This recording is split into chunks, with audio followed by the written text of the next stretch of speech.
Hey, it's Joseph here. I widened the angle and just kind of dimmed the light a little bit. I hope you like the setup, and I want to talk about Lumion today. So I used to use Lumion a lot, and even to a point where I'm actually using as a daily driver. And they have recently released a version 9. They have implemented a lot of new features. Also, they have overhauled a lot of interfaces. So I felt it is definitely worth having a look. So let's get to it.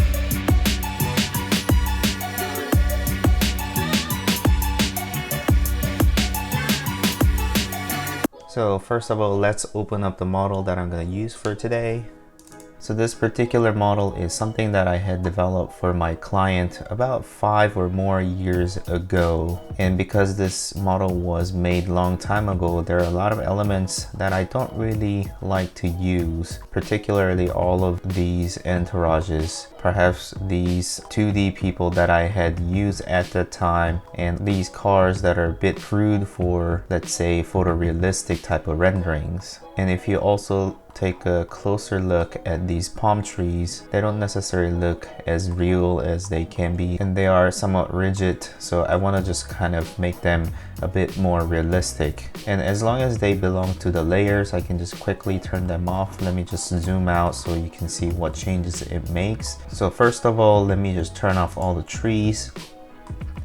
So all the trees that are included in this specific model should be turned off at this point, and the cars that are turned off, and I think the others meant the furnitures. So let me just go ahead and change that to furnitures.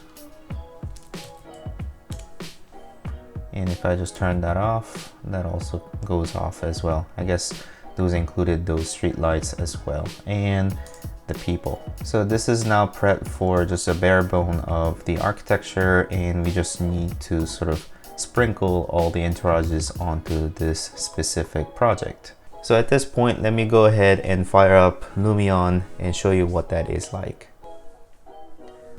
So Lumion is now ready to go. If you're running for the first time, it will do the benchmark, and my benchmark just sort of look like this way. And I have been getting a lot of questions regarding what sort of computer I am using.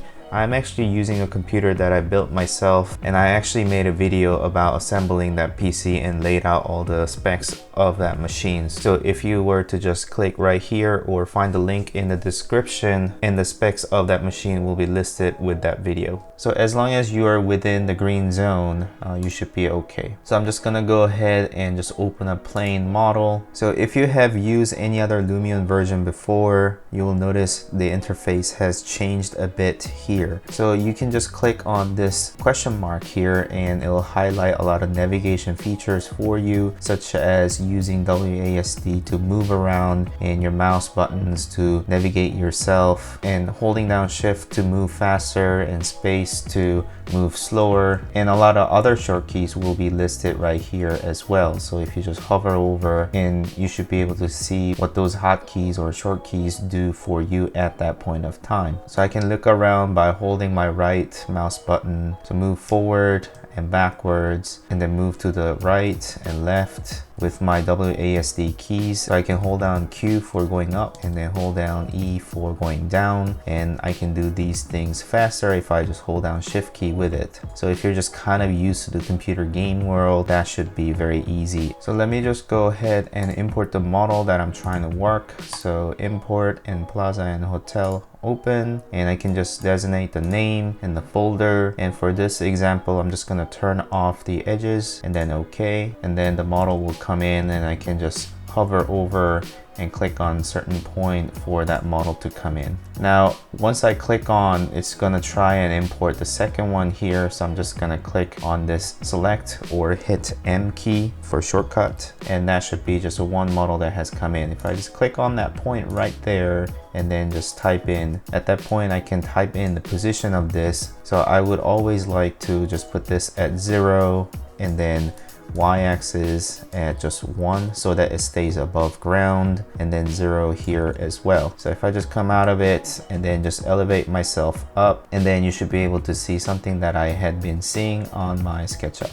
Now if I had my model in a different state, so let's say if I had turned on all these elements and then had saved up, then I can go to import, and just bring in this one again and perhaps a different number, and then I can just click OK.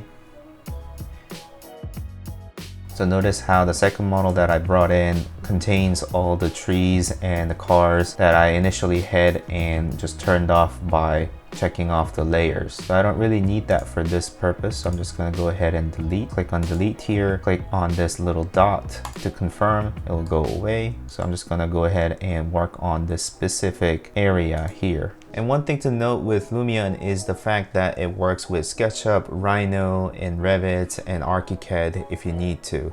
So this feature is not only limited to SketchUp, although I am using SketchUp for this specific purpose. You can go ahead and use for those modelers as well. So going back to the model, if I wanted to just kind of change the state of this model to be somewhat synchronized up with SketchUp, then I can just download this Lumion LiveSync extension from Extension Warehouse and then just click on this Start LiveSync button. So as soon as I do that, the Lumion LiveSync will be initializing, and as soon as it says ready, if I go back to Lumion screen, and you'll notice my model has been updated with that specific things without having to import again. So if I just snap this here and snap this window right here, if I just orbit around inside of SketchUp, Lumion follows that as well. So if I just go here and turn off all the trees, give it a few seconds, and then it will update on that side. Cars, furnitures, and people, I should be able to turn all of them off on Lumion side and then just orbit around in SketchUp side as well. So you can update certain type of material as well. So if I wanted the building to be somewhat different color, I can just sample that specific material and then just go to edit. And then if I update that color, the same color will show onto the Lumion side. Although I never intended my buildings to look orangey, so I'm just gonna go back and reset that color, and that should be good. Now let me just focus on Lumion side at this point, and if I just come right here and then just look at this area specifically. So now that we have prepared the model for us to put down all better looking entourages into the scene, let's just go ahead and do that. So if you look at some of these things here, there are nature, transport, people, animals, outdoor, indoor, effects and sound, and lights and utilities. So the things that I'm interested in putting into this specific model are actually the street lights and the trees and the cars and the people. So I'll be focusing on those 4 elements. So let's just put those entourages in. So first of all, if I just double click on nature, and then it'll just bring up this nature library. So there's so many different trees that are available. So you just have to just go through them and pick the ones that you like. So it includes a very brief description, Norway maple, and it kind of shows you the scale of your tree in relative to humans so that you can kind of gauge how big your tree will be once it is inside of your scene. And because I know nothing about landscape design, I'm just going to pick the ones that I like. So this tree here, I can just click it down here, and every time I put down the trees, you'll see the orientation of the trees are slightly different, which is a very good feature because you don't have to worry about rotating them or just kind of randomizing your trees. If you also hover over this side here, you can just kind of see what's available as a shortcut. So for the scale, if I just hold down L and move my mouse sideways, then it will just change its scale. And I can also turn the trees by holding down R key for rotation. I'm actually not so sure if I'm liking these trees so much. So I'm just gonna go ahead and just go to select and then select these elements. So I can just click on these trees by holding down Control key and just to hold down Control key to select all of these. Just make sure you're not selecting anything that you would like to keep. Hit delete and then just confirm by just click on this little dot here. So let me just go back to a different tree and see what that looks like. Let's put down cedar.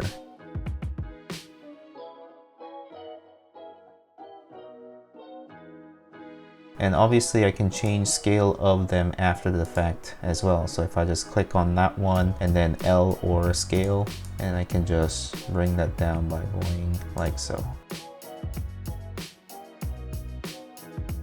And also let me put down some smaller trees as well. So we mainly wanted palm trees to be spread throughout the site here because this was actually in Miami. So click on palm right here and you can find the palm tree that you would like to put in. Perhaps this one right here. And another feature is that if you hold down Control key, you'll notice that you are able to put in multiple instances at the same time. Although I'm not really spreading out that much, so I don't really need that at this moment.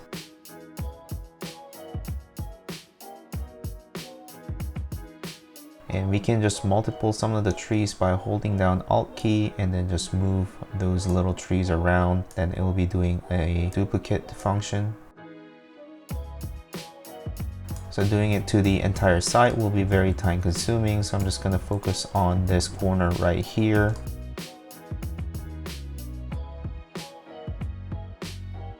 So that's how you briefly put down all the plants that are necessary for this specific site. So the streetlights would probably be in outdoor section. Just double click that and then I can look for lighting right here. And I'm just going to pick the very first one because I do like that.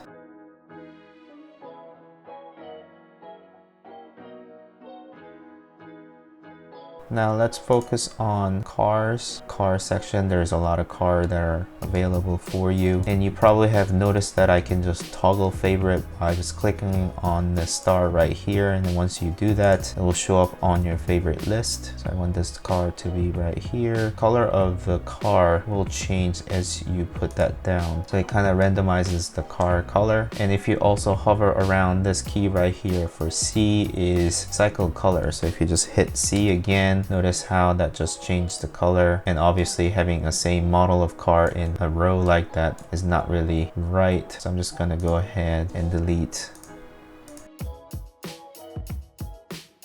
And if you come around here, obviously you can just hold down R to rotate around, then find that angle and just put it down there. However, there's a better way to do this. So if you hover over this button right here, there's a mesh placement.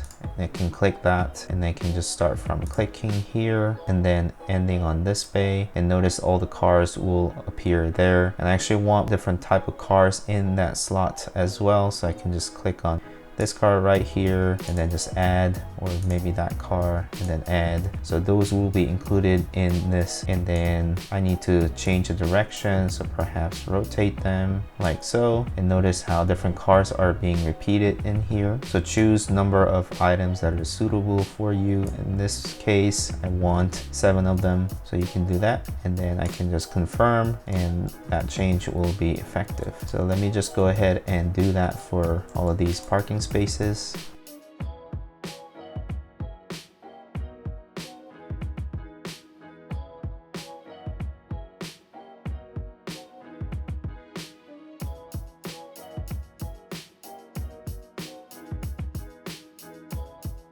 There are always other type of people who likes to park their car the other way. So let me just go ahead and rotate. So these are for people who likes to back into their bays rather than heading into them. So that area is looking good, and let's put down some people. So if I just double click that, I can find people that I want to put in. And it being a shopping mall, people will probably walk in this area, and I need to go back to single placement.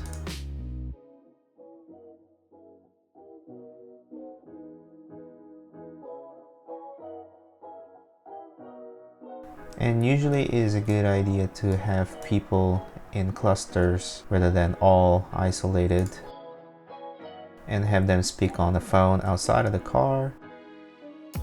Okay, that is looking good. So now that all the entourages are in place, let's set up a scene so that we can just render away that specific angle. So I can just lower myself down here, maybe look in between these trees, and then you'll notice that there is a photo and movie and 360 panorama. So you can do 3 different type of exports inside of Lumion. You can export images and videos and 360 panoramas off of it. So if I go to photos, I can just angle it the same way and then just click on this button, store camera. So it makes a shutter sound and save that specific scene. Maybe I can elevate myself a little bit and just look at sort of the aerial view like so, and then capture another view. And if I want different type of videos to be saved, I can just click on movie, so I can record my movement or have images in between the videos and then a movie as well. So I could set up myself and then maybe start from here and then move down that way, take photo, and then there. And if I just play that, I'll move myself from point to point to point and make a smooth transition.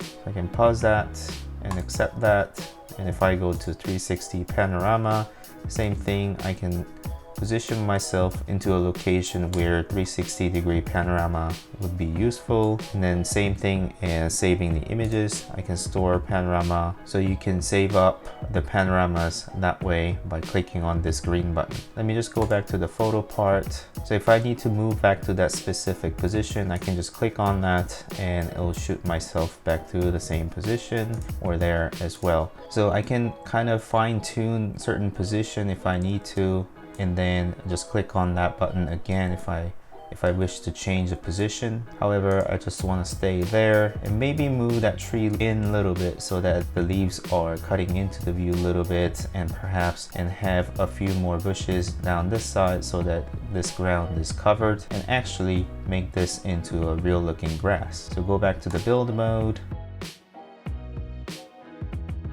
And you kind of notice that all of my shadows are looking very pixelized. So I can just go to settings and then change my editor quality to up here, or actually just click on F4, F3, F2. So notice my shadows are looking much better. However, it will make my machine suffer a little bit. So I'm just gonna put it back to F2. Go back to the spot, and that's looking much better. So I need to move that bush right there, go to build.